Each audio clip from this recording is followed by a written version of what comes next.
Is a human baby a purely amoral creature? Just a blank slate who learns from society to respond with compassion to suffering and with outrage to unfairness and injustice? Or is it possible that a baby understands right from wrong at the very start of his or her life? There's a growing body of scientific evidence to support the idea that perhaps some sense of good and evil is bred into the bone. I am Paul Bloom, a psychology professor at Yale University, and I'm part of a team exploring the moral life of babies. We're here at Yale University's Infant Cognition Center. This center researches what infants know about their physical worlds and their social worlds, and has been doing so for about the last 10 years.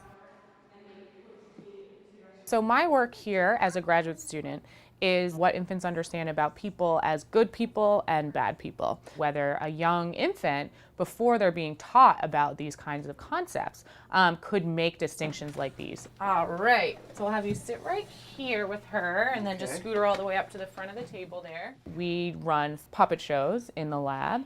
I need to do something fun now, okay? They are either hand puppets or little wooden shapes in which one character plays the role of the good guy and another character plays the role of the bad guy. Up goes the curtain.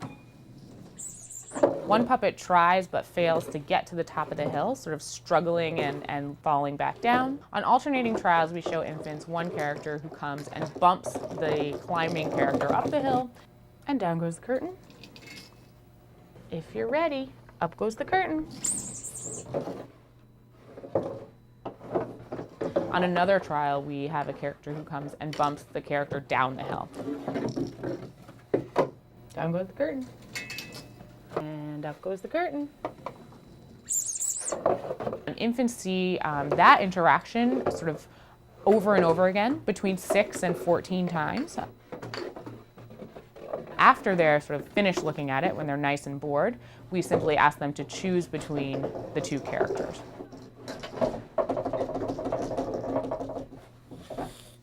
All right, great. So we are all done with that part. We're just gonna have her choose between the puppets now. That one. All right, good job. That was the helpful guy, wasn't it? Astonishingly, really, we are finding that upwards of 80% of babies are choosing the character who was helpful over the character who was unhelpful. Okay, Ellie. All right, gorgeous, Give can it we up. have that ducky? Thank you.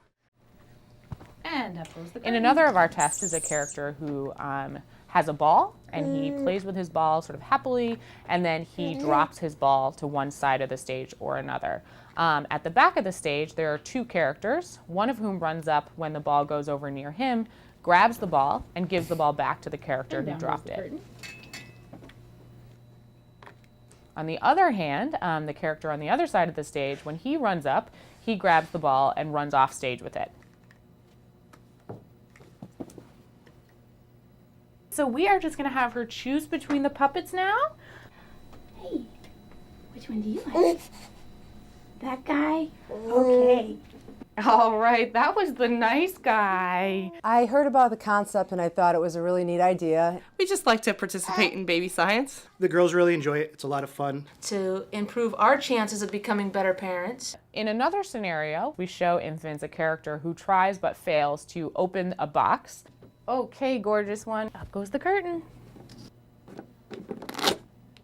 One character comes and helps him open the box after he struggles. And down goes the curtain. Up goes the curtain. Another character comes and jumps down on top of the box, preventing him from doing so. Okay, great. Now we're just gonna have her choose between the puppets. Which one do you like? That one? So parents often ask us what it might mean that their baby seems to tell the difference between a nice guy and a mean guy. That's the only question I would really have is, how did my baby do? And one of the things I think it means is that we spend a lot of time worrying about teaching children the difference between good guys and bad guys in the world, good things and bad things. But that in fact these things might be something that infants just come to the world with. 50 years ago, we didn't understand a lot of what we understand now, what we take for granted. So.